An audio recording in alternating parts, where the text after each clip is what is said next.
like everyday profits, 50k profit a day, and you feel like, oh, I can relax a little bit, but no. And I said to you, it's not possible how you can do 100k plus a day. We slept in the same hotel room, in the same bed in Padang because we had no money for 2 rooms. We still, up until this day, grind so much. Attack like mode, my bro. mother, attack mode. I said to you, I think we got traction in the US. And literally after that, it never disappeared. It never stopped. So we're gonna have a raw and unfiltered conversation about how did we actually started, what were the wins and challenges along the way. All right, lots of people who host a podcast ask or we come to join their podcast, but actually we want to share our story first on the own channels. Yeah. So let's start at the beginning. Yeah, how did we meet? I think is really important to start with. Because that is a question we got quite often, right? How did we actually met? Because a lot of people are seeking for business partners and stuff. Yeah. But we just know each other for 4.5 years. Yeah, 4.5 years. I was actually still in university when I met you. And I think you just stopped with working in construction. But we'll come to that later. Like how did we met is actually a very funny story. I was still in university, and when you go to the third year, you have to do like a minor. And that's when I met Wesley, a friend of ours. And we actually started working on a business together. And we went to the same office in Herugewaard, which was quite cool. So fun was very fun there, like eight coffees a day, just working our ass off, trying, we were running some stores in the Dutch market. Yeah, we started actually with dropshipping back then with the three of us. That's where it all started in terms of entrepreneurship, is we started working with the three of us together, but eventually you went traveling as well. But maybe we can first start like how you rolled into entrepreneurship yourself. I think that's also great for people to understand. Yeah, so as you might remember, I didn't speak English when we started out. Yeah. I remember we had some calls with the Filipino people. But actually, when I was younger, I always my dad told me always that I'm going to work in construction because he's basically a bricklayer, and so I was 16, and then you come out of high school, I believe, like 16, 17, and then I choose for the easy way, just go in construction together with my dad.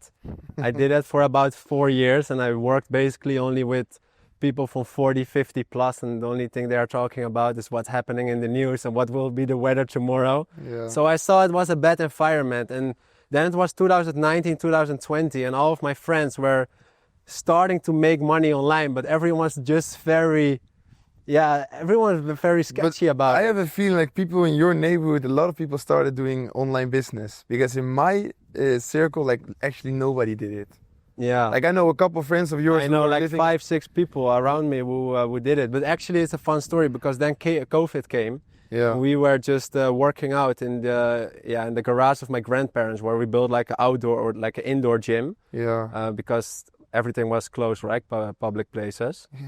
And then I was there with George, and he said, "Hey, I make another sale. Like two, three sales in just 1 hour." And then I said to him, like, "How the fuck you are doing this, G? I need to know how you are doing this, because you are making money here while we are training. Meanwhile, I work today 9-10 hours somewhere in Amsterdam, working my ass off for only 100-200 euros. So then he started to talk a little bit about it, and then I say, okay, where did you actually learn it? And then it was through the famous course in the Netherlands, which is from Gia. Yeah. So I bought it, or I took it over from him, and then everything went very fast. So I started to sell like massage pillows. Yeah, I still remember the time you sold massage pillows. Yeah, and then I understand that you have to sacrifice in order to make certain things working. So in my neighborhood or my village where I grew up, you have like a kermis, which is typical in the Netherlands. And then I said, okay, kermis is not an English word, I believe. It's like a circus. How the fuck you call it? Yeah, actually, Maria knows what's a kermis because they have in Argentina. But so I made a sacrifice, and I went with my mom to Van der Valk entire weekend, and that's where I got a lot of orders. So I started to pack and ship them myself from Van der Valk. And that's when I saw my first success. I had to say actually the same, like how I rolled into entrepreneurship. Like, to be honest, since I'm very young, I was always trying to make money in different ways. I know my first job was bringing around newspapers. I believe I earned 20 euros every week, and on Sunday I had to work like 8 hours. So how much you earn, then you earn like €2.50, and then when it's Christmas you can ask for tips at their houses, and then you make like $100 a day. Yeah, like, Jantje Beton and stuff as well, right? Huh? Do you know Jantje Beton? No, Jantje Beton. No, I don't know. But anyways, that's how I started. Like, that was my first job. I did dishwashing. I did pizza delivery, sushi delivery. I cleaned houses. Like in the Netherlands, you have like center parks. You can clean those houses. When you're like a freelancer, then you can earn like 15 euros an hour, which is then quite a lot. But I was always very involved into to making money when I was young. I always wanted to be rich, actually. I actually wanted to be a dentist when I was young. Why? Because the dentist was the best paid job. Yeah, like lawyers. Yeah, lawyers, dentists, and pilots, right? Yeah, that are the three jobs like the average person look up to, because you need to have a very high degree. Yeah, exactly. So also when I came to the dentist, I asked this guy just how much he was earning. I believe he said like 10K a month. Yeah, a month, which is pretty decent. But anyway, fast forward, I think we both have like a background on marketplaces, but as you're all familiar with, like with marketplace, you first need to buy stock, you need to ship it to a 3PL or to fulfillment by Amazon or Bol, and then you finally can sell, which takes ages, right? And you need to invest heavily. And I started when I was 20 with 25K in euros, which is a pretty good amount. But I invested already 20K in stock into the massage pillows, and I bought like smartphone lockers that you can put your phone in a locker. Yeah, for the young people who are just staying on their phone during dinner and stuff with their parents, so they have like a locker on the table. Great idea, but not scalable, of course. Yeah. But then I saw this is not scalable. This will take ages before you become millionaire, and I wanted to be that very fast, right? Yeah. So I remember then I was with a great friend, another friend of mine, Jelle, and he said, yeah, I'm doing drop shipping, so I'm basically selling the product first, and then I'm paying my supplier. And then I said like, hey, but then I save all of the investments and I can leverage that in marketing or other things. And then he said, yes. So I bought a course from another famous Dutch guru, which is Joshua Katz. And then everything went very, very fast because I started dropshipping in the Netherlands and I did 1 or 2K days, which is not very good. But this was alone, right? This was alone. So like, to give more clarity, like I said in the beginning that we met each other after I was in university. I had to do a minor with Wesley and we worked on the office together with the three of us. You were already doing marketplaces. I was doing marketplaces myself. He was doing marketplaces himself. And then because you bought the course, we came up with the idea, why don't we start like a side hustle, I would say, with the three of us focusing on dropshipping, right? And because why? we had all our own marketplace on bol.com, which is like the Amazon in Netherlands. Yeah. And then we started with dropshipping, and that is where it really took off, and here's where the fun actually comes. Yeah, because we bought like a course or something like that, and then we saw like a different currency, and we are very used to euros, right? Especially when you're starting out. I even didn't know what was SEK, like Swedish krona, Danish krona, etc. So then we saw, hey, this guy is doing 30,000 SEK. What does this mean in euros? So we converted it to euros, and it was like 3 or 30K, I don't know. And then we said, hey, let's bring this winning product from the Netherlands, which were other people scaling, which was like a cuddle ring. Yeah. Let's bring it to Sweden. And it was COVID. And the cuddle ring basically was like a virtual message for cuddle someone on distance, because you cannot see people, right? Because of the evening clock and regulations. That was crazy. And then it took off from the beginning. I remember that within a few weeks, I made like 4K alone. We shared it, right? But we made 4K in a single day, just individually. Yeah, 12K in total profit. Yeah, that was absolutely insane. But our cash flow. But this was 2020 December, like November, December. Yeah. And then everything went very fast because we made in the first 6 weeks basically 100K pure profit, all of the three of us, you, Wesley and I. And then things were changing a little bit because I started traveling and you were still in high school, right? Yeah. But like looking back at your childhood more, like, were you also already obsessed with money when you were young?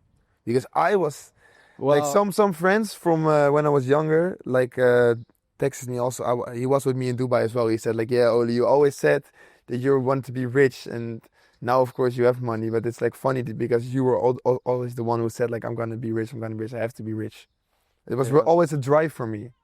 Well, but did you have the same or not? No, it was a little different. Because I think I had a limited belief on that, because we have just one very rich person in my neighborhood and everyone looked up to him. And I thought that is not possible if you live a normal life. And I grew up in a normal family, right? Yeah, you're also only child, no sisters, brothers. Yeah. But I was always very loved, especially by my grandparents, and I got a lot of pocket money every week. You know what I mean? Like, so you're spoiled. Yeah, I was pretty spoiled, to be honest. So I didn't miss anything, and I grew up with quite a great amount of money because my parents and my grandparents always shared a lot with me. But no, I didn't had like the firing desire of becoming a millionaire because it wasn't like a term in my younger years. Yeah, I see. But obviously, when I was 19, 20, I saw this life is not for me. And my dad often said to me, "You will be the new director of the company." Then I thought, like, shit, man. That's a funny story, actually. At one, like, of course, we were working at this office, and even you and your dad were running the company together. You bought like a new car for you. This was like January 2021, I believe. And then you want to make the commitment to still continue with construction, but then you stop with it like out of nowhere, right? Yeah, but that, like I said in October 2020,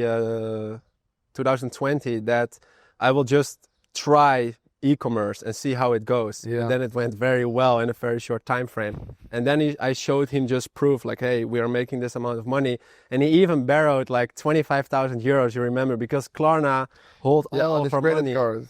Yeah, so big shout out to my dad for that. It was just a special period, and he always supported us in that manner. Exactly. But okay, so we got like very successful end of December with the Scuttle ring.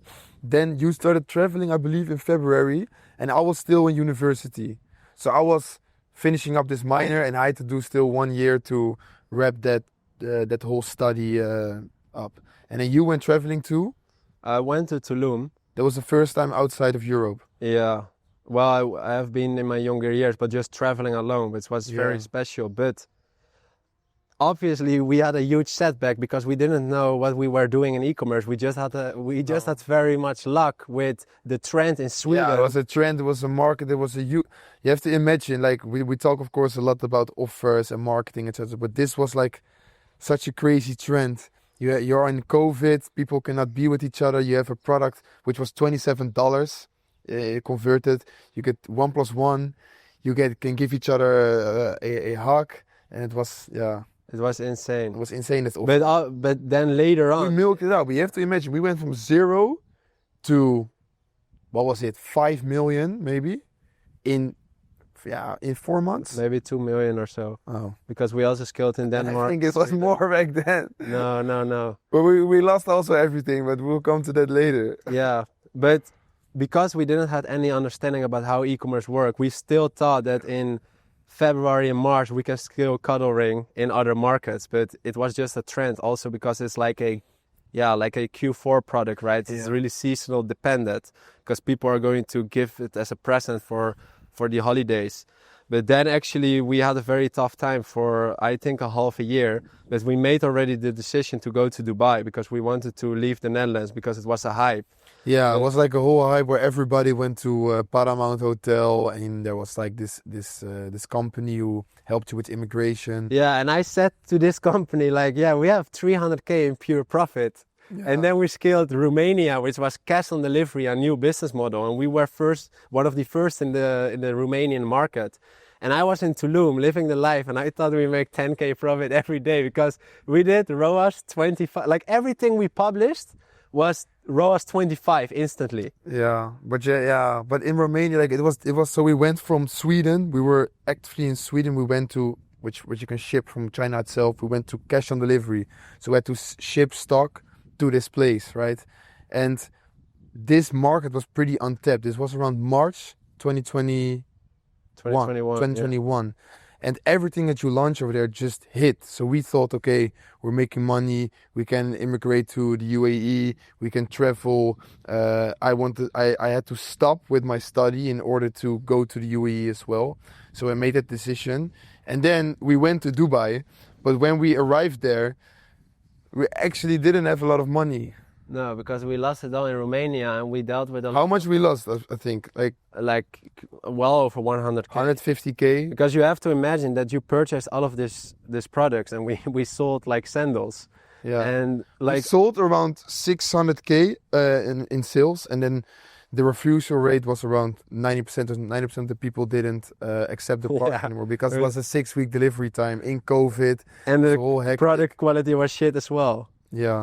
So that is a big learning lesson, and I believe that we had to fail, and because in order to elevate in life and to understand how e-commerce work and how hard you can fail, I think it need to happen at least once, and that was the time. So we basically needed to start over from scratch again, and that was exactly the period that we emigrated to Dubai, which also came together with a lot of additional costs. Yeah. So then we had like an American Express card with a couple K on it, which you can spend in credit. Yeah, but you have to admit, we slept in the same hotel room, in the same bed in Paramount because we had no money for 2 weeks. And when we arrived, I remember it was 2,000 for 3 weeks, which is now cheap, but it was COVID, of course. Yeah. And they didn't charge us upfront, so we thought the entire stay that they forget it. Yeah. And then when we left the hotel, they say, guys, here's the bill. And then we thought, fuck, this wasn't calculated.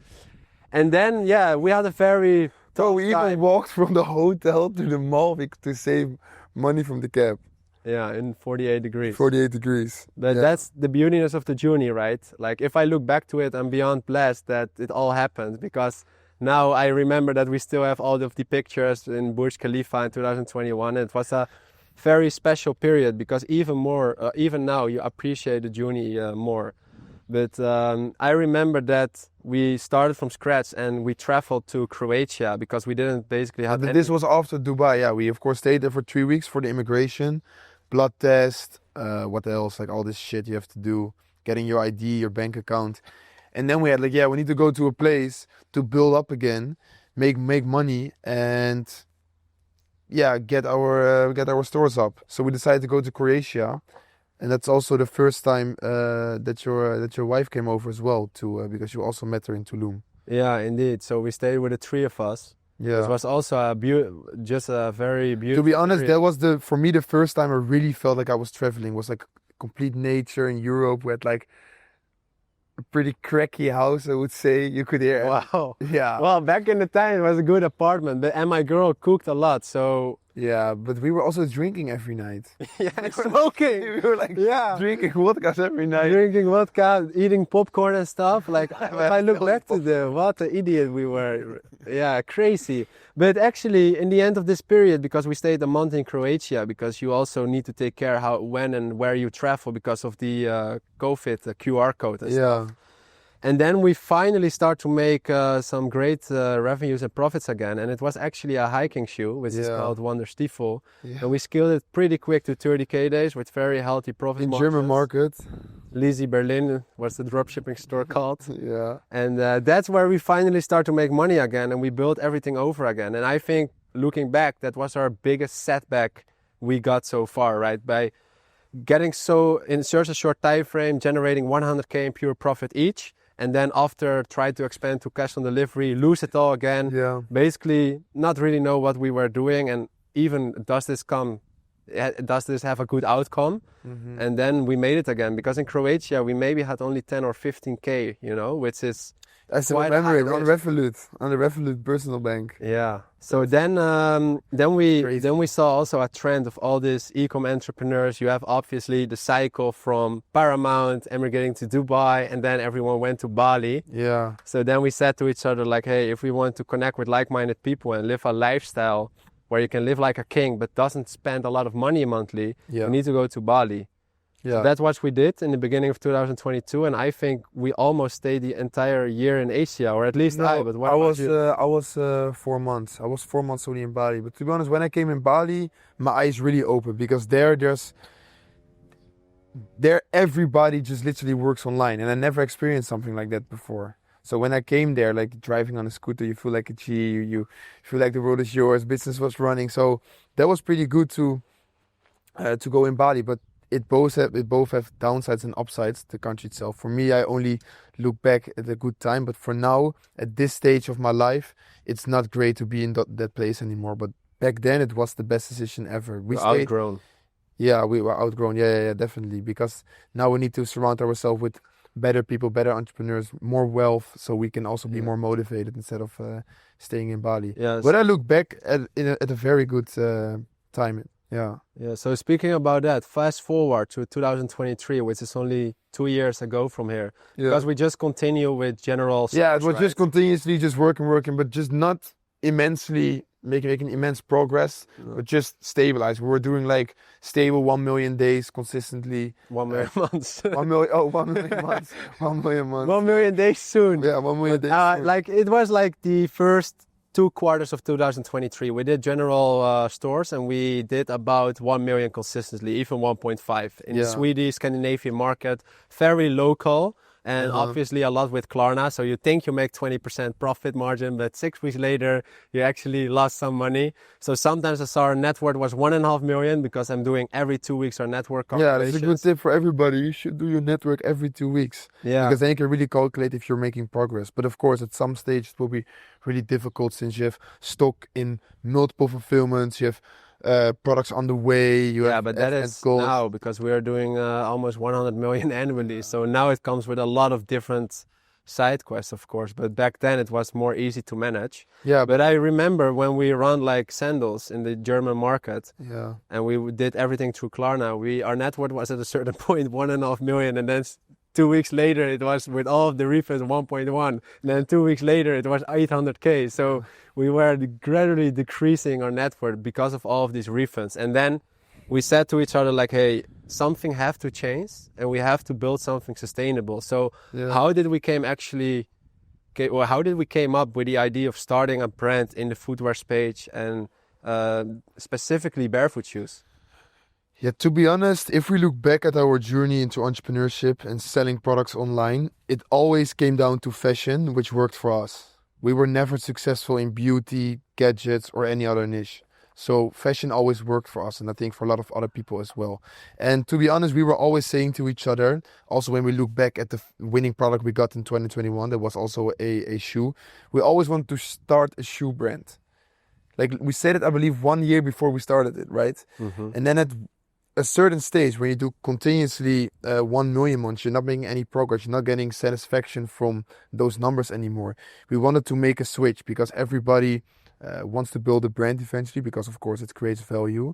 But how did we roll into the footwear niche especially is, I think, because we were always selling fashion in general. Yeah, so it's fun because we started with, I think, like 3 or 4 different categories, which was like definitely hiking, orthopedic, and barefoot. Yeah. And then we started to advertise. We thought hiking was going to be the best, so that's why it's called hike. But eventually... But that is like a misconception a lot of people have, especially when we talk with partners. The first thing they say, guys, you sell great hiking shoes. And then I'm directly like, no. But it can be used for hiking, yeah. Yeah, some variants. But like, because one of the features of our product is a very thin sole, and therefore it's not always smart to hike on those shoes. Yeah, depending on the audience. Yeah. Yeah. So I remember that we started to advertise through collection pages, and then it was not the hiking collection, but the barefoot shoes collection. Which we saw just a lot of traffic went to those products while it was not intended to sell those. Exactly. And then you are going to do research, competitor analysis, and then you see, we saw there was a huge market. Yeah. There was a huge market in barefoot itself. I never heard about barefoot shoes before that.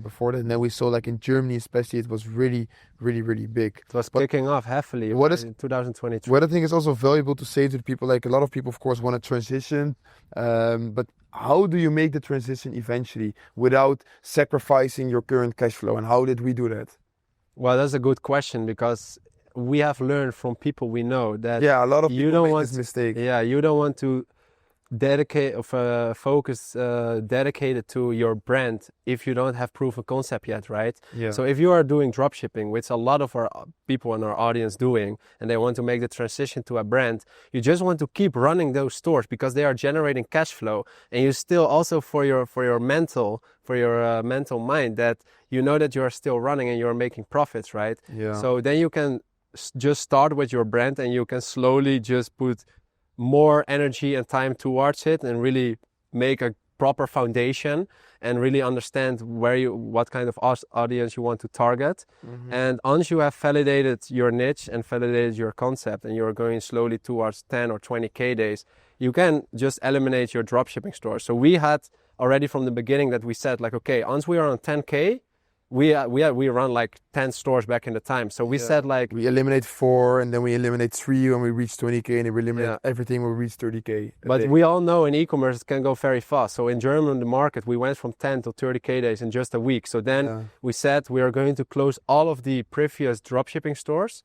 and we're just going to focus dedicated to this brand. We're going to expand rapidly to other markets. So what we did, we went to Scandinavia, we went to the Netherlands, and that's actually where it started to kick off, because with all those stores combined, we did like 50, 60K days. Yeah, pretty fast. But it was all in Europe. It was all in Europe. And we also always Klarna, and we wanted to get rid of that. And we always had to, like you see on Twitter and shit, all these people posting screenshots with dollars. And we were never ever successful in the US market, like literally never. No, and I remember like we were in, I don't know where we exactly were, but Jem, which is a great friend of us, he had like on his IG story a 120K day with the surf emoji on it. Yeah. And I said to you, it's not possible how you can do 100K plus a day. Yeah. You say, yeah, we need to go to US. So then we said, okay, let's go to the US, let's focus on that. And maybe you can tell about how was the journey, because it was very challenging in the beginning. We didn't find a winning angle. It was actually pretty funny because, okay, we started in Germany. We scaled pretty fast to 50, 60, 70K days. Then we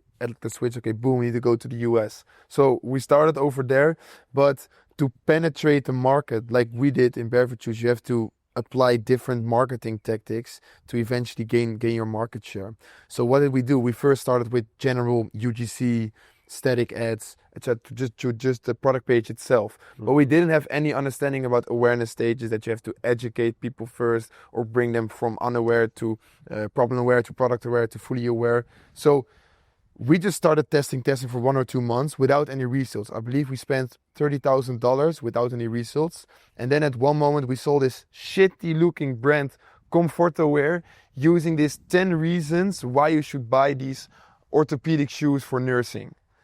And we rebuilt it for our product, for the nursing audience and for generic people.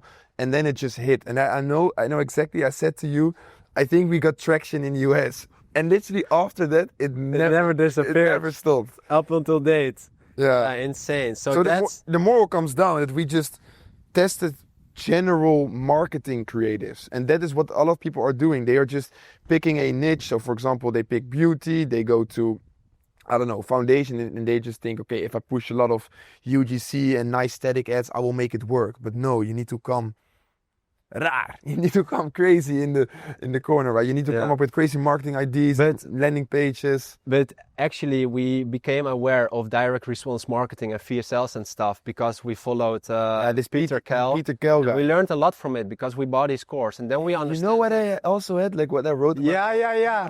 Something amazing is about to happen. This guy said. This guy said in his course, you need to write down on your wall like something amazing is gonna happen. And you just need to work every day on your VSLs, and then something amazing is gonna happen. And it really worked. It really worked. Yeah. It was crazy. Yeah. But I still have it in my office. It's still on the wall. And if I do this, it's gone. So nobody ever touched it. Yeah, it's not. Yeah, I'm a big believer of manifestation, because I have applied it a lot in the past. And it's looking that it's always turning out positively. So that's a big... I'm not like super spiritual, but I do believe like that you can attract a lot of stuff. But I also think you can just connect certain wires in your brain that you take action towards a specific goal. If you write it down and if you think about it a lot, and you, Remember 2024, the target was 30 mil. We did it in like 5 months. We got traction in 2023. What were some of the obstacles we faced in the beginning, especially when we were scaling? Because for me, it's already like it went so insanely fast, but we were very struggling with effective scaling methods. So what we did, we went to Affiliate World in Bangkok. And then there was like a media buying conference. And he said like, you need to scale with cost caps. If you want to go hard, go with cost caps. So what we did the same evening, we doubled our revenue the next day with post IDs. So we took the post IDs into a cost cap, and we put like 10K, maybe 100K to it, but it depending a little bit on the algorithm, or it depends on the bid you place, the cost cap, the amount of the cost cap you place, right? So if you do like, for example, $25, you basically say to Facebook, find as much customers for $25. And if it's very easy for him to find a lot of customers for this specific amount, then it can go very fast. So we were in Hong Kong traveling after Bangkok. And you just launched the campaign, and we were looking at the Shopify dashboard, and we had like 2,000 visitors, and we said, fuck, we spent a lot, but we were in a restaurant, and we were literally doing 20K an hour, which is the norm nowadays, but back then it was absolutely insane. And then we saw like, oh, the ROAS is significantly dropping. We might need to adjust the cost cap. But actually, we did pretty good looking back, because we had maybe 15% net, but we went from 30, 40K days to 80, 90K days in just one day by implementing cost caps. So I think that was like a challenge in the beginning, but once we figured out how to scale effectively, we mastered it very fast. But what is important to mention, I think, is a lot of people cannot spend this amount of money. So how can we spend? Let's say we scaled, I believe, to our first 100K day. That was already in 2023, but I mean, with our brand, it was, I believe, January 2020. But how could we spend 40K with ROAS 2.5, and how could we maintain it? And how do you have some tips for people to obtain great amount of cash, and how? First of all, you don't need to spend on bullshit. That's the first thing. But I think like people ask me often, like, hey, how much cash or how much liquid should I have in order to start a branded dropshipping or branded model, right? 10,000, I would say. Yeah, but 5,000 could also be possible. But how could you scale aggressively if you go, for example, you have momentum and you go from 10K to 30K a day. So you generate 30K a day with a ROAS of 3, which means that you put 10,000 at least in advertising budget plus your COGS. So that means that you need to have a one-day payout to keep up with the volume. Otherwise you will experience huge delays, right? And that's where cash flow issues will occur. So we started with at least 1 million in liquid with branded dropshipping, and this allowed us to scale very aggressive from the beginning. And it's actually crazy to imagine 1 million liquid, to be honest. Yeah, because we come from a general store background, right? So, but we never spent lots amount of money. We were together millionaire, so 500K, and we still lived in townhouses or I lived in guest houses. Yeah, and eventually it paid off. Yeah, and now I live in a villa. But now we spend well over 25K a month in rent across both houses, and we even don't live there because we gotta travel a lot the upcoming period. So, but that is something for later on, guys. Ole and I were very humble. We didn't spend any money on unnecessary things like expensive trips or expensive designer clothing. No business class, no first class, nothing. And eventually that paid off because it requires a lot of healthy cash flow in order to maintain scale. Why?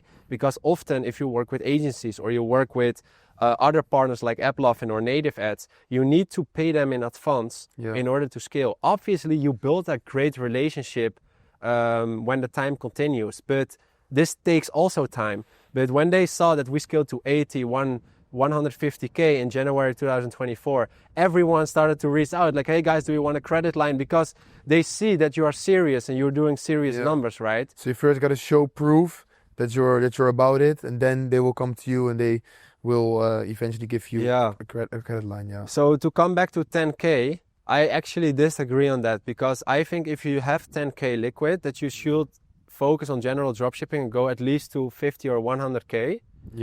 And you also will learn a lot along the way. It's more, you say it because you learn a lot about that whole process. But it also depends, like, the way a business grows like ours is not a normal way. It's like very abnormal. It's like almost one of a kind. So... Well, it is. So you should not... Okay, you should believe it. You should make sure it's possible. I think it's possible. Exactly. But you should... Focus on your own journey and just... I believe in if you don't stop, you will always win. So just set the goals for your brand, for your passion, for everything that you want to achieve, and just work towards it and never ever stop. So obviously we scaled very aggressive and abnormally from the beginning, right? So we went from 40K on the end of 2023 to 2023. Oh, yeah. So well over 100K consistently in the beginning of 2000. Yeah, I know. I said it to my friend Vince as well last weekend. I said to him, bro, since last year, January, I didn't do under 100K revenue a day. So that's almost 1.5 year, 100K days. Even 150, I think. No, we did 120 at rock bottom. Okay. Well, that's something for later. But how did we actually maintain scale? Because we were not 100% dependent on Meta and Google, right? No, omni-channel strategy. That was really important for us. So a lot of people think, okay, the main drivers are Google and Facebook, which is of course great. Facebook for top of funnel, Google mainly for bottom of funnel, but there are tons of many other platforms. First of all, in Google you can leverage, I believe, 5 different channels. So PMax, demand gen, search, YouTube, Shopping. and branded, and yeah, shorts is YouTube. Then you have AppLovin, you have Taboola, you have Outbrain, you have Newsbreak, you have Pinterest, TikTok, SEO, organic, and we influencers. And we do have a product which is problem solving, because this is one of the biggest angles. Problem solving for every audience if you market it the right way, and it's fashion, so it could be sold in any season if you have the right fit. Exactly. So there, maybe we can talk a little bit also about what are like the growth economics that people need to have in place in order to scale to 100 million in 1 year, as an example. But that's of course very abnormal, but more, there are certain requirements where what a brand needs to have, right? You cannot scale a luxury watch brand to 100 million a year, because there's a really niche audience that you're targeting. So what would you say are like requirements in terms of a brand? And what are the requirements for the product? And for the product and the market, yeah. Yeah, because fashion, like a shirt that you're wearing, could be sold to any man if you market it in the right way. Yes, of course. So you obviously want to have a product or a niche which you can serve to a very big audience. So you need to basically calculate what is your TAM, the total addressable market. And once you have that clearly in chart, then you can divide it slowly out. You can build it out towards sub-angles, so like the angles, which kind of, or audiences, what kind of audience you would target for your brand. Because in the beginning you need to narrow it down, because that's very important, right? Because you won't go big if you are going to target very broad, who you are actually talking. It depends, of course, also on the awareness stage of the whole audience and group itself. But if you target broad, people also not feel attached to your messaging, because they feel like, yeah, it's more generic. If you say this shirt's for everybody, no, exactly. Then I think then I'm also everybody. If you want to make it. If you say like, okay, this shirt is for a person who goes to the gym, wants to eat healthy, then you're really specific towards that audience, right? Or a t-shirt for men who wants to increase their confidence. Yeah. True Classic, I have a few t-shirts from them. They're actually a cool example. What are some fundamentals in order to scale so fast? So what does a product need to have? Well, so really, as we said, it needs to have a big audience. Yeah, and really understands to who you are going to sell. So understand what is their behavior, their emotions, their desires, their unspoken desires. What are they doing in their daily life, and how you can. And when you have that information, so audience research is key. Then you build creative messaging and build pre-landers and build product pages and build the products itself. And the pre-landing pages, because that is actually why we became successful in a very short time period, is that we basically run 80-90% pre-landing page from the beginning. Why? Because we are targeting specifically to our audience. We are approaching them in a very unique way, and we educate and inspire them on the pre-landing page. And obviously it's part of the entire funnel. So people first come across your ad, that is their first interaction. And if your ad is good enough, I talk about a UGC or a VSL, they are most likely to click. If you have proper statics in place and they are not interacted enough yet, they most likely will be retargeted through the algorithm, and then they will click eventually later. And then they will be well informed through a pre-landing page, where they become more warm and they become more problem and solution aware. Shift their awareness from like, okay, this is a nice product to have, like to a must-have product. That's really important. A funny thing that I thought of is like, so okay, we were doing great with the business, we were making money, we were reinvesting a lot, but what were some things that you bought from the money that you made? Because my first big investment, or not investment, my first fuck you money was actually a Louis Vuitton bag. in the end of 2023. Yeah, when we did like great on the store, like 100K days. And aside from that, not much, to be honest. Like, yeah, nowadays I do spend some LV left and right, but and yeah, like watches are considered as an investment, stable investment. Will maybe lose a little bit of appreciation. Bro, you only lose money on watches. Maybe a bit. It's nice to enjoy, yeah, because it's like a trophy. Well, I bought actually the Rolex, which I lost because a guy in Mexico came with a gun across me and he said that I need to give the watch, so I gave it and I ran away. But I bought a new one very fast after because I didn't like it at all that you have one and I don't. Yeah. Because back in the days, Rolex was really the status, right? Yeah. Because every dropshipper out there want to have a watch after they make their first profits. Yeah. But aside from that, I didn't spend much on luxury items, but I was traveling a lot and I started to increase actually my lifestyle when it comes to traveling. So I start to fly business class and stuff. And do you think leverage increasing your lifestyle helps a lot with making more money? Because I sometimes have doubts about this, if it's really true. Certainly, like I'm a big believer of that because... But like, you can believe in it, but you can also take it like too seriously. Yeah, because I have some friends who maybe take it too seriously. Yeah, no, you should definitely increase your lifestyle once you're going to increase your profits. Yeah. But you need to make sure that you have a stable business because you don't want to increase your lifestyle. So let's say you're doing a general stores, right? Dropshipping, you don't know really what's marketing, how retention strategy should work, how you can target the right audience. And you're basically just push a lot of ads online. You see what works, you scale sometimes to a few 100K and you may have a good month. But hey, guess what happened the month after is that you will lose. Bad month. Yeah, you will lose a lot of money. But what are you going to do with the lifestyle? Are you going from this crazy villa in Marbella or Bali from 5 or 10K back to our apartment? No. But you don't have the same amount of money which you're generating over the following month. So that is very tough for most people. And I've seen quite a lot of people who had like quite expensive lifestyle. Yeah. But then their income decreased significantly. I think I read a tweet about this also this other day from this guy. You should never increase your lifestyle like the same amount as your income grows. So it should be like this your income grows. And a lot of people do like this. Yeah. That is really bad. But what we did, I think our income went like this. We went slowly. We went like this, seriously. Yeah, that's good. But people go like simultaneously. That's not good. But still. Because then it goes like this and then it's not in balance anymore. Well, if you go like this and then it drops, it's still up. Yeah. So that's a good maybe thing. Maybe the video editor could display this in a great graphic. Yeah.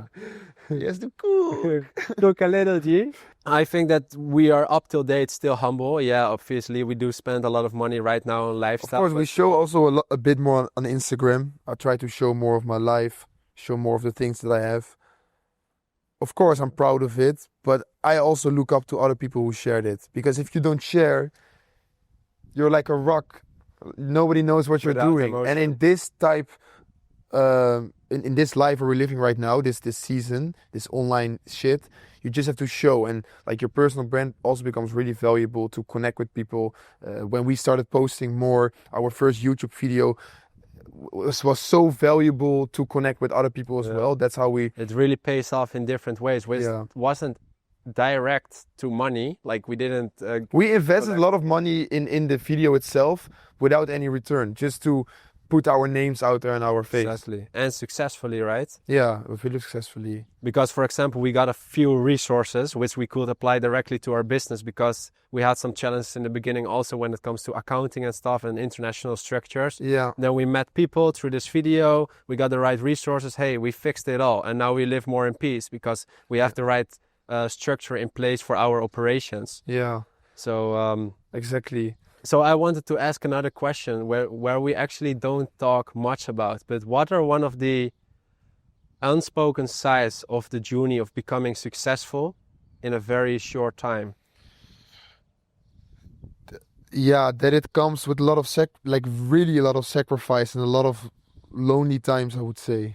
Like, of course, people see the things on Instagram, on YouTube, etc. But there happened a lot of shit in my personal life when I grew the business. And I don't want to talk like super in detail about it, but you have there for each person that's different, but you just have to push towards these hard times, which is super important to eventually become successful.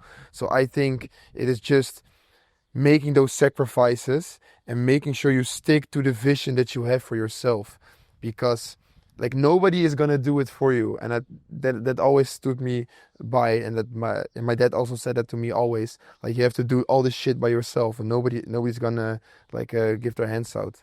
What I posted on my story as well yesterday, like no hands out, we're all self-made, no money funded, nothing. No. So that is super important. So would you consider me as someone who have a great stress tolerance if you look into the business? Yeah, definitely, yeah. I think you developed a lot in your stress tolerance, because you, back in the days when we had like problems with dropshipping, you could have get really angry, like fuck this shit. And now when something bad happens, you are happy. Like, something bad happens. We need to fix it. Talking about that, well, you're gonna look things from a different perspective, right?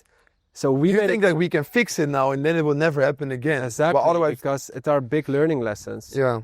And you have built quite a stable business, and we have a very great healthy cash flow and a great liquid position. So everything's have a little bit less impact, I would say, and less uncertainty. Mm-hmm. But for example, this year, we just found out after a couple months that we spent over two and a half Amazon. Yeah, $250,000 on an incorrectly paid VAT on a US LLC, which is legally incorrect. And a scam from Amazon. Yeah, but we did pay it by a coincidence, which we did pay it for quite a while, but we found out by a coincidence by just checking some invoices. But what is the thing in the account? In the subtotal from Amazon in the backend, you don't see any VAT added to the invoices. They just charge it out of the entire portal, so just when you get charged. Yeah. So sometimes our CFO said, like, we have like, let's say for an example, we have 200,000 growth in the past 30 days. Yeah. We only see 160K back on the balance. So what's going wrong with the 40K? So we check all of the accounts and everything was basically correct.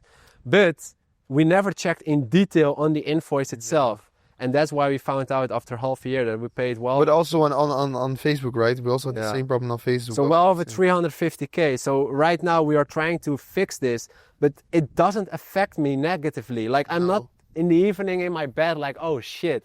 I'm just like, but remember the times when we were still dropshipping, when you used to sleep with your laptop behind your bed, because then you woke up at 3 a.m. and checked if your ad account was still on.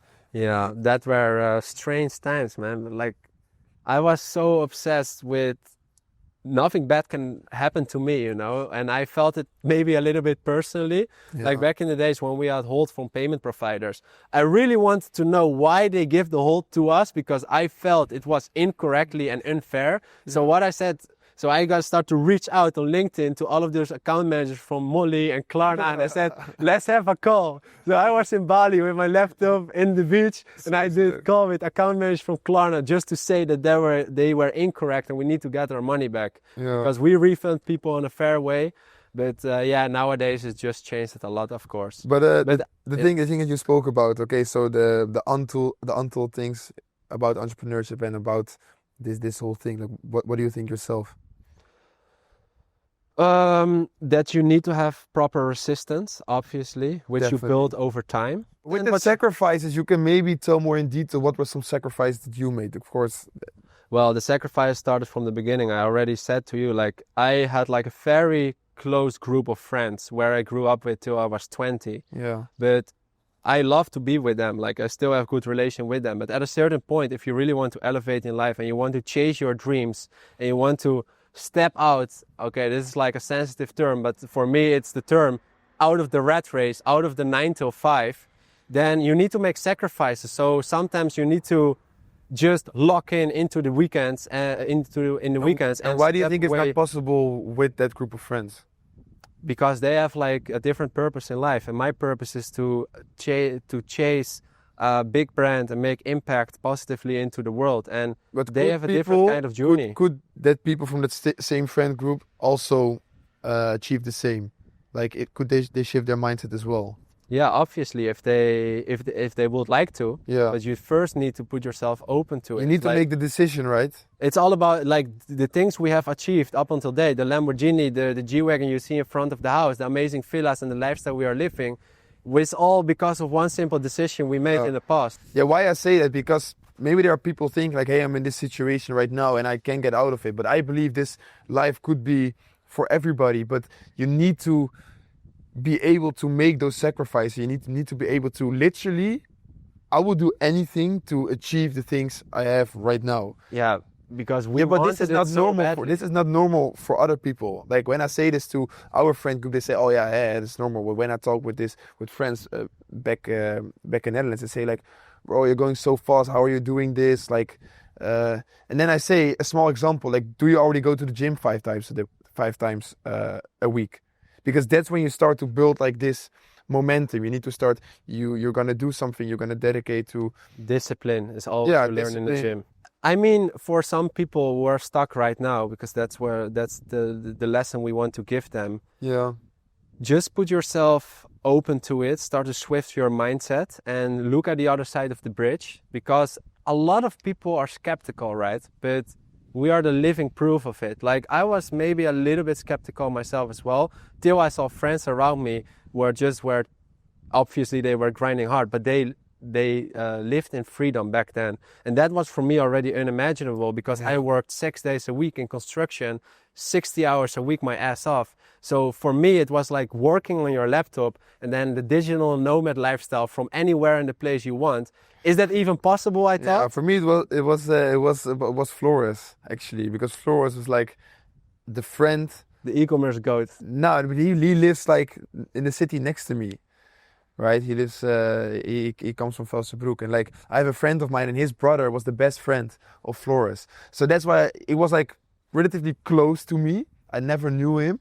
Now I do, but that was like he made it look possible, because he went to Dubai and I was like, whoa, that's crazy. Yeah. And he was sharing all his numbers. He was sharing stuff on Instagram that he was doing 10K days while he was partying. I was like, fuck, how is it possible? Well, like I think that we took so much inspiration from people who share their journey on YouTube and IG, because this again an example of a person who shared it. And just if you can change a couple of people's lives, and fuck the people who say, then you make already a huge impact, right? Yeah. Because if I saw certain YouTube videos or Instagram posts and they shared some things about their lifestyle, I was inspired and I really wanted to become that person as well. And that really motivated me. Like, I remember a few people in the Netherlands, some big boys right now, they posted things back then of their Shopify dashboard and a lifestyle in Dubai. And I really wanted that so bad. So I worked even harder for that. And in the beginning, we were just running around with, 16, 17 hours a day. Yeah. Putting into the work, and that still long days, and that are one of the untold scenes of the journey. We still up until this day grind so much. Attack like mode, my bro. mother, attack mode. We are on attack mode. When I'm in Netherlands, when I go to Netherlands and I'm with my mom, she always says to me like, "You ever literally rest?" Yeah, always work. My family-in-law says always to Maria, "Can we come because JJ need to work, right?" Like they know that's the norm, that I'm working. But obviously, I'm the most happy. I mean, I can really spend my time very well with my family if I know that I have already put the work into it and I have basically accomplished all of the tasks or to-dos I had on my list. So in order to be the best person and the person that the people around me love, I need to get the shit done, and I need to be on attack mode 7 days a week. And I don't need holiday. I hate holiday. I hate holidays. We're gonna go to Monaco. Okay, but then tomorrow is going to be different, because we're gonna cruise a little bit in the car, nice restaurant, a little bit wine. It's different, but we're still working. Like why we actually start to share our journey, because first of all we want to inspire people, because we got a lot of inspirational content back in the days, but also because we just learn a lot from it ourselves, right? How to speak in camera, how to communicate. We can network more easily with people. The entry is more easy. Yeah. And I think that are some very important fundamentals in life. Like if you look to the big names in the scene, who doesn't have a personal brand nowadays? Yeah. But the thing is also, it depends. In our generation, everybody's a personal brand. Okay, when you look at Forbes list, then these are all fucking 60 plus people, but that's a different generation. So then people also compare, like, yeah, the real rich people don't have a personal brand, but that's a completely different story. Yeah, it doesn't make sense to compare us with someone for 50 plus. Yeah, because then I'm also on that list. So yeah, because it's an entire new generation. It's like the internet money, the online money, right? Like we can start a business today and make 1 million profit in 6 months. Yeah, that wasn't possible before. Yeah, definitely. So we looked up to a lot of other people, right? Who do you look up to right now? To what kind of people, what kind of companies do you look up to, and what? Yeah. Well, I do look up to the founders from big D2C brands. So, for example, Comfort is doing an exceptional job by doing 500 million just after 3 or 4 years, 500 million a year. Mm-hmm. So I do look a lot of podcasts and YouTube videos from him just to get inspiration and try to implement and apply certain things and tips to our brand. So keep learning from other people. Exactly. I do basically learn a lot on YouTube. I do love YouTube because you just look it very easy away. I have some more troubles to be consistent with. Yeah, what do you think about the reading thing? Like, yeah, I'm in periods very consistent. I would say, like, it made us both successful. Why? We didn't read a lot of books, but I believe the books we read made a lot of impact. So I believe we both read like Rich Dad Poor Dad, Think and Grow Rich, Atomic Habits. What else? Master Your Mindset. Master Your Mindset. No Excuses. Did you read that one as well? Outwitting the Devil, partly. Yeah, but again, those 5 books could already make a huge impact. Because in your subconscious, you're going to apply the things you have learned from the book, and you basically learn the playbook from someone who have already figured out life, right? Or have already walked the path you want to walk. Mm-hmm. It's and you learn a lot from reading. Because look at our English 3 years ago, it was shit, to be honest. Yeah. And we have still a long way to go, but if you are reading in English, you will learn very fast. What are some other skills which you're currently working on? So I'm learning communication. You bought a course from Dale Carnegie. Yeah, it's good. Speaking course. Yeah. Of course, speaking in cameras. Yes, you did a great mastermind recently for about 60-70 people, which was abnormal for us to imagine 1 year ago. That mastermind was really good. I also crushed it, I think, myself in terms of speaking. Like, there were some other friends, Philip and Bart, who were also watching. They said I did much better than previously, which was like 8 months before, I think. Yeah. And I also tried to improve like my speaking. You can really, because we of course talk a lot in calls, you can really improve. Exactly, you can apply it immediately. Yeah. Aside from that, because I've became a father recently, and my girl is have the Spanish language that I want to speak Spanish fluently by the end of the year. Nice. Because she también, amigo. Yeah, no problema para mí. Because my little one is gonna grow up in 3 different languages, of course. Yeah. But English will be the main one, and then Spanish as a second language because it's the biggest on the planet. Yeah. And then Dutch is just optional for later on. Aside from that, I think that are 2 very big milestones, and I want to master both of them. Mm-hmm. And aside from that, we have obviously a lot of business-related goals, and I want to improve every day in business, how I become a better leader, how I can delegate tasks more efficient, how could we improve operations, how to make it more seamless, and really being that leader across different departments and being really that leader where our employees look up to. Yeah. What about you? Yes, same communication. I really want to level up with our marketing, but then marketing is pretty broad.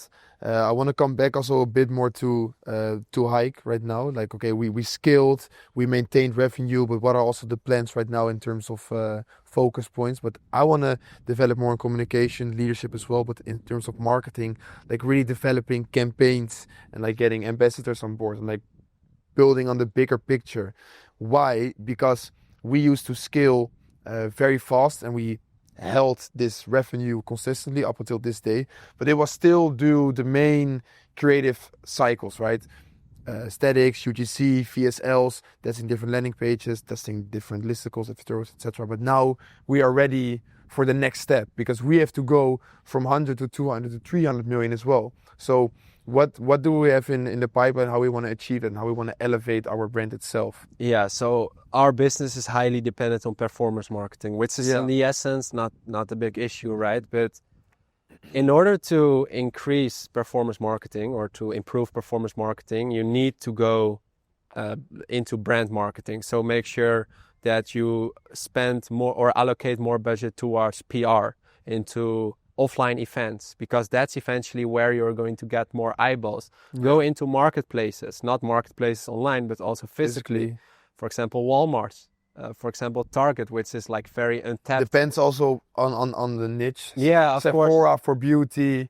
You have tons of other. You have so many different examples, but for us, for example, it's really the time to go physically to Target and Walmart and stuff, because we create a lot of awareness and eyeballs. And eventually you have also influence on what kind of products you will add to Target or Walmart, right? So for example, limited edition variants or some exclusive collections, you can just keep dedicated to your store, and there you increase exclusivity, but you build the awareness around your brand. But in general, we want product development as well, a lot. Yeah, but we want to focus way more on brand marketing, and that's something we are highly aware of, because right now we are so dependent on performance marketing. So we also want to shift a little bit the marketing in general towards lifestyle marketing and implement or incorporate more of the comedian kind of style. Why? Because it approaches a different kind of customer, a different kind of demographic. Because right now I would say, have done 80% plus through direct response with pre-landing pages. 95. 95?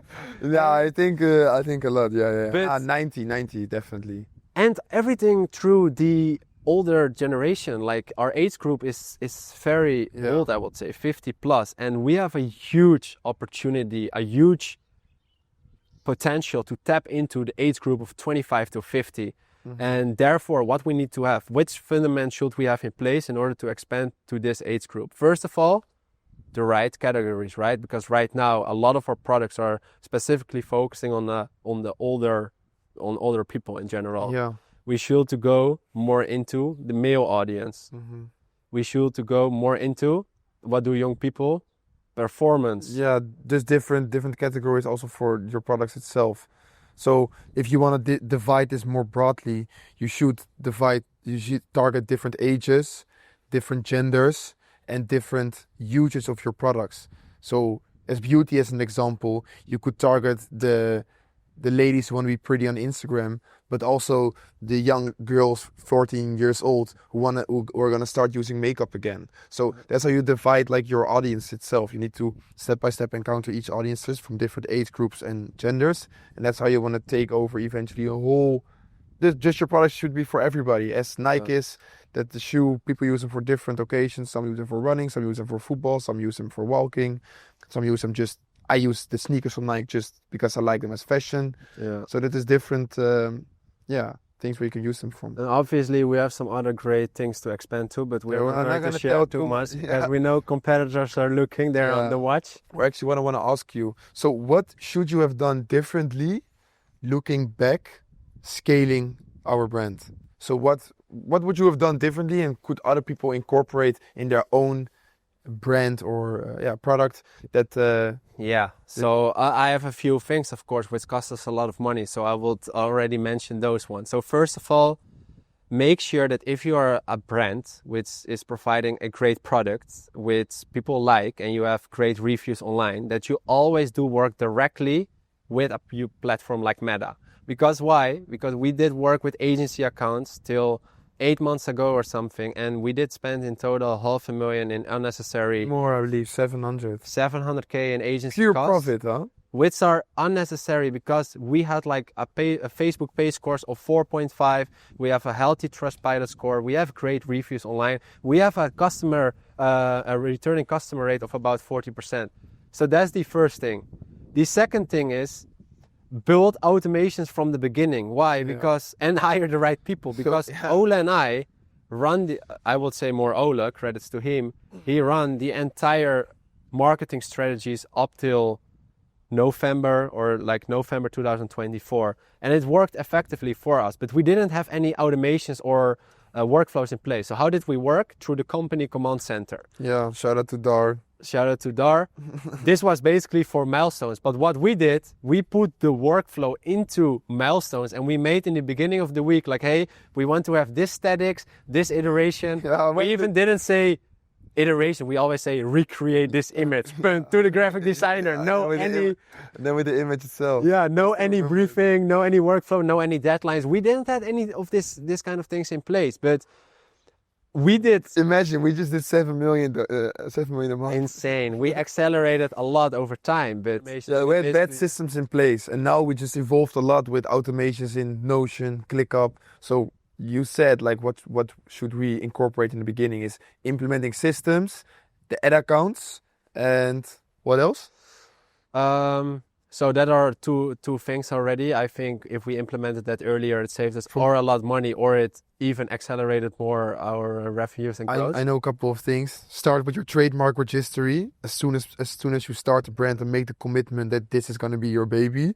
And also with supply chain, make sure that you are owning the product and the patents, but that goes hand in hand. Yeah, I think that already a few main pillars where you should focus on in the beginning. Yeah. In general, just always focus on cost efficiency, right? Because especially if you're operating on such a high volume as us, like sometimes you think this $100 a day is not going to make a difference, but then it goes to $300 a day, and that comes down to 9,000 a month. That comes down to 100,000 per year in pure profit. Well, you can rent a pretty nice house from that. I saw someone was making the statement on IG stories last week. He said like, he got a question like, is it necessary to visit your supplier in China? He said, no, I think that is a trend, and that's bullshit. Obviously you need to do, man. Yeah, like, then you are running a shitty ass. But this is also with Daniel, for the people who of course know Daniel, the guy who can speak Chinese. He said also you show loyalty to your fabric. That you are willing to come to their country, visit the fabric show, that you're passionate about your brand, your product. And bro, you are doing every day. You are working on your business. You are selling a product. You want to know how that actually is created. When we went to China, I was flabbergasted. Maybe we can talk a bit about that as well. Like in China, bro, this shit where you can pay at the cashier, which is your Face ID, how you unlock your phone. You don't even need a wallet, no credit card, no cash. Well, I might be a pussy, but in China I don't have the best experiences because of the food. I'm always sick there, and well, you always have problems with food. You only want steak. You barely can get a proper banana, man, and then the steak is like I don't know. Steak's artificial. Yeah, honestly. But no, China is just an amazing experience on itself, and there are beautiful cities. Also, the trip we did to visit a part of our team, which is also very good. Which you should. Well, we displayed the milestones, half-year milestones in 2024, and if we were able as an organization to accomplish it all, we made a commitment that we will go to the Philippines, to the most beautiful island out there, to Palawan, for 3 days, and we did it, and it was just an amazing and such a special experience, and we gained even better relationships with the employees we had in the Asian team. Yeah, and that was all clearly displayed in Myro, in the company command center. People also asked that question when I was at the mastermind, by the way. They said like, how was it to visit your team? I said, that gave such a motivation. You really made a connection with these people, because we're all having this online business. It's of course really difficult to run an online business. First of all, like people underestimate e-com in general. They think it's like easy. You can achieve success fast, but there's a lot of things, back end, front end, that you need to take care of. But when you visit your team then physically, that gives such a relief, and you really can connect with the people who helped you build it. Yeah, certainly. So right now we are doing close to 10 million consistently. Does it come together, operating on scale, with pressure? Do you feel pressure in your daily life? Yes. Why? People have to imagine, and sometimes I don't even imagine it myself, we have, with supply chain, around 200 people that eat from our business, right? Mm-hmm. You have now a family that needs to eat. I don't have a child or wife, but I also have people that I support with my money. So there are people dependent on us. A lot of people dependent on us. So I have the desire that I always have to go hard. Like sometimes I feel, is this ever gonna stop, this action? We talk about, okay, we're on attack mode, but literally I'm always on attack mode. Even when I'm at a party, I'm thinking, okay, tomorrow I need to answer to Slack. I cannot go completely crazy. Like, you're always thinking about business.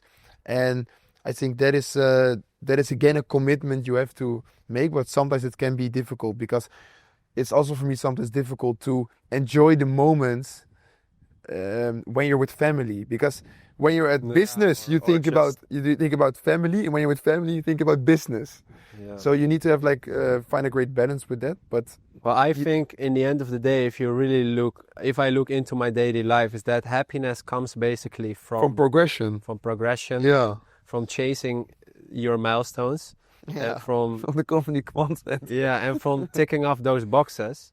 I think that a man should operate under and should perform under high pressure and stress, because I do love stress. Like if there is nothing going on in the business, it's boring as hell, you know. We had a period that everything going pretty seamless and smoothly. I don't know. No, I also not. No, but now just give an example that you have some days that you might, for example, have a very great product launch where you have worked on your ass off. Yeah, you feel like everything is coming your way, like everyday profits, 50K profit a day, and you feel like, oh, I can relax a little bit, but no. But we have never been comfortable, huh? Honestly. No. And I don't know, that is something in myself that even if I do $500,000 in profit or in revenue with 200K profit, that the day after I want to chase that again. I don't want to be comfortable and want to live my life on those huge profits we made. No, I don't rely on that, you know. Like we see a very great real estate portfolio. We have built quite a big stock portfolio. But if I look to the screen, I just see numbers and I want to have more. I want to go to 8 figures. I want to go to 9 figures. Meanwhile, other people might think, okay, let's put those legs on the table and just smoke a cigar and put some wine in the glass. Fuck that. You need to work harder and need to get more and need to make more impact. There's so much to achieve in this beautiful life, and we want to come for it all, and we want to chase it all, right? Yeah, because I think everything is possible.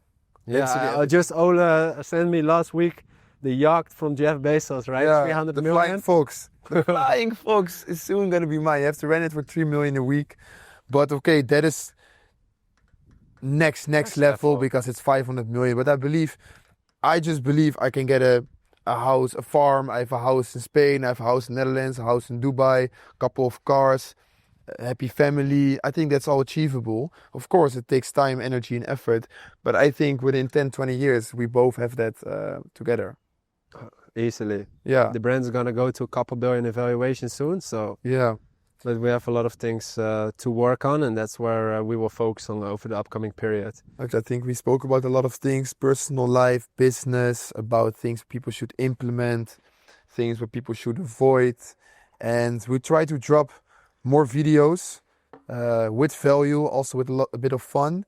And I think, it was a good one. So, anything else to say? No, we close it. All right. So, time to drive in the Lambo this weekend. Gonna enjoy the money of enjoy the cars with the money we made. Yeah. And because if you got to make money, you have to enjoy money. Yeah.